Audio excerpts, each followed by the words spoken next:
still remember the moment like it was etched into my soul, every detail sharp, every emotion raw and unfiltered. The room was tense, suffocating almost, as I stood before my family, clutching the small vial of bioengineered seeds I'd poured years into perfecting. Their faces twisted with skepticism, mockery, disbelief. My father's voice cut through the silence like a blade. "You're playing God with nature. This is mad science. You're wasting your life." My mother's eyes, usually warm, flashed with contempt. "You'll fail, just like always." My brother snorted.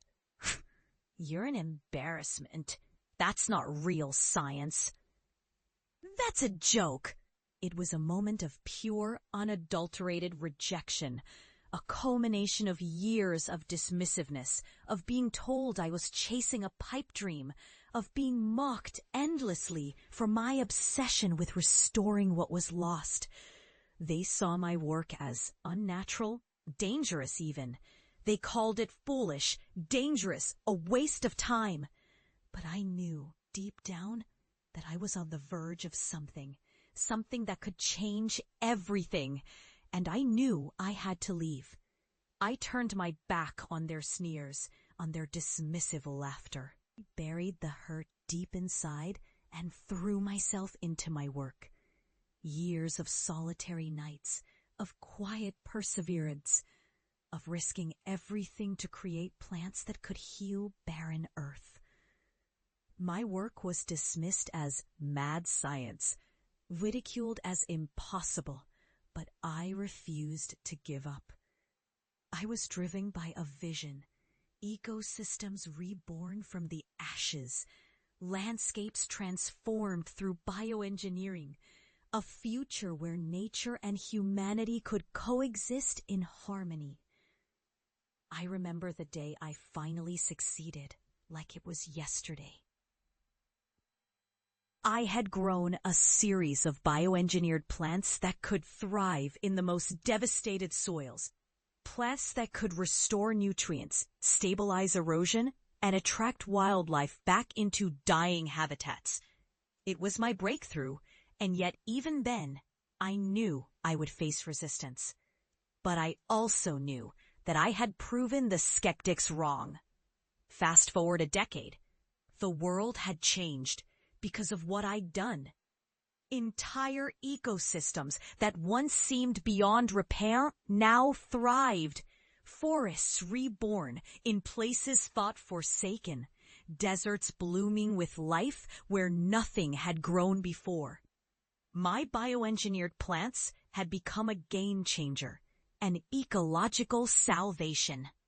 I'd spoken at conferences, worked with governments, helped restore habitats that had been written off as lost causes.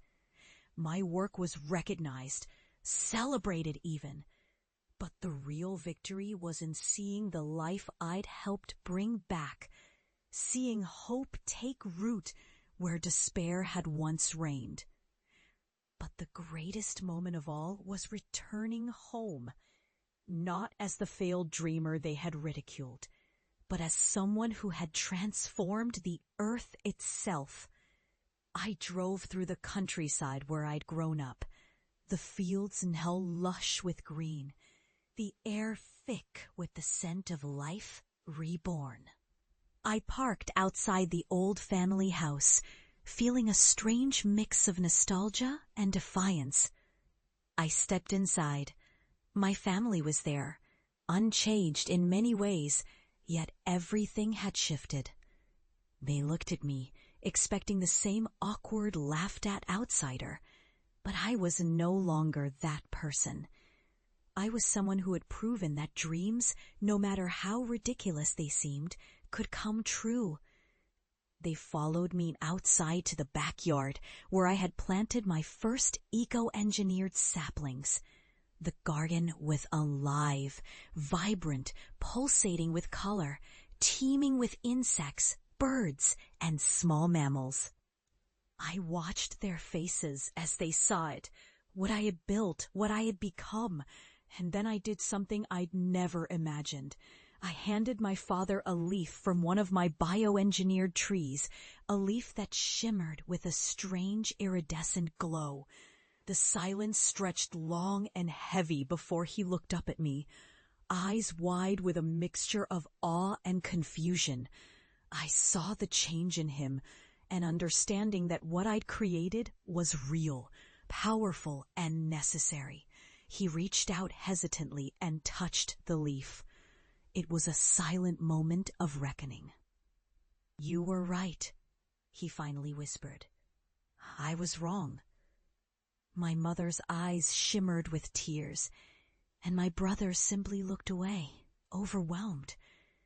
I felt a surge of emotion, relief, pride, forgiveness, and a profound sense of justice. They had mocked me, dismissed my work, called me crazy. But now, standing among the thriving ecosystems I had nurtured, they saw the truth.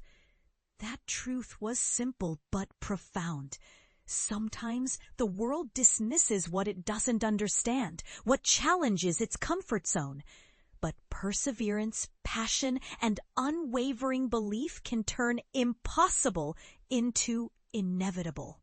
I had refused to accept their limits, and in doing so, I had reshaped not just the land, but also their hearts.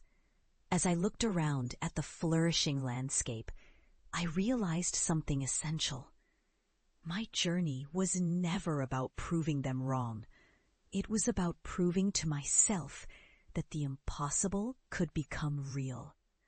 That resilience, hope, and a relentless pursuit of a better future could rewrite the story of despair into one of triumph. And I knew, with absolute certainty, that the earth still has so much potential for renewal, and I am here to be its humble catalyst. In the end, they saw what I had become, not the ridiculous botanist they once mocked, but a guardian of life's infinite possibilities. And I hope they learned something that day. Never underestimate the power of a dream fueled by love for the earth and unwavering resolve. Because sometimes the greatest victories are the ones that redefine what's possible. And those victories are the ones that finally, painfully, beautifully set everyone free.